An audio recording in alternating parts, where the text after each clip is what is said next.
Saya mau bertanya mengenai hadis. Saya dengar di ceramah-ceramah mengenai hadis yang ada kaitan dengan jamaah. Nah, dalam pengertian Pak Agus, apakah jamaah sebenarnya? Karena biasanya mereka mengatakan bahwa orang yang keluar dari jamaah sejengkal, maka itu keluar dari Islam. Bagaimana pandangan Bapak dalam hal ini? Yang kedua, Pak, ini ada hadis dari Muslim, yaitu bahwa orang harus dibayat. Kalau tidak dibayat, berarti dia akan mati sebagai jahiliyah. Ya, saya kira terlalu jauh ya yang disampaikan itu bagian dari hadis-hadis yang semacam ini. Umat Islam akan terpecah menjadi 73 golongan. Nah, gitu. Yang benar cuma satu, yang salah itu 72. Terus ditanya, siapa yang benar yang satu itu? Saya, katanya. Yang lainnya adalah ahli neraka semua, kemudian yang satu yang dia mengklaim dirinya itulah yang ahli surga. Jadi ini hadis-hadis yang sangat tendensius yang bermunculan seiring dengan perpecahan umat pada waktu itu. Hadis-hadis politik ya yang mulai di zaman Rasulullah wafat itu terus mengalami penurunan, terjadi konflik-konflik di antara kalangan umat Islam sendiri. Dari Abu Bakar yang masih melanjutkan kebijakan-kebijakan Rasulullah, tapi hanya dalam 2 tahun beliau wafat.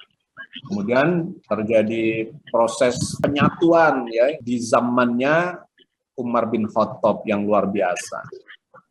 Kemudian di zaman Utsman bin Affan itu mulai muncul bibit-bibit yang semakin luas perpecahan itu, dan puncaknya di Khulafaur Rasyidin yang terakhir adalah Ali bin Abi Thalib, di mana beliau sampai menjadi korban dibunuh oleh umat Islam sendiri ya.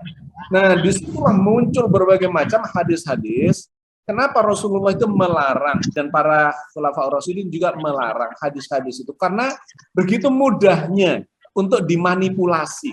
Berbeda dengan Al-Quran yang dikodifikasi dan dijadikan dokumen negara sejak zamannya Abu Bakar dan kemudian Umar bin Khattab yang terjaga sampai sekarang dan banyak yang hafal.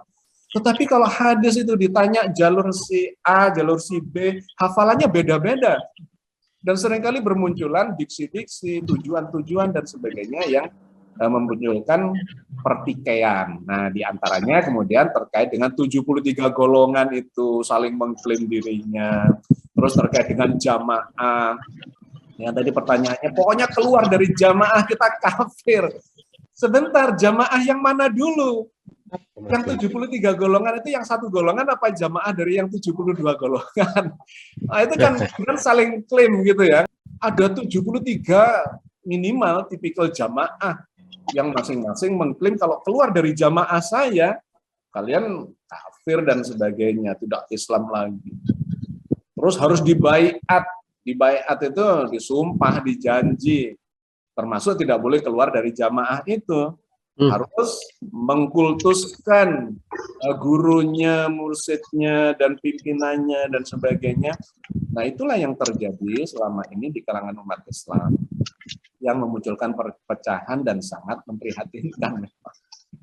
Jadi Bu Mini, mudah-mudahan tergambar ya situasinya, tidak usah masuk ke wilayah yang ya sangat tendensius seperti itu. Ayo kita kembali ke Al-Quran yang sangat egaliter, yang sangat elegan di dalam memahami proses keberagamaan. Rahmatan lil alamin, kata Al-Quran.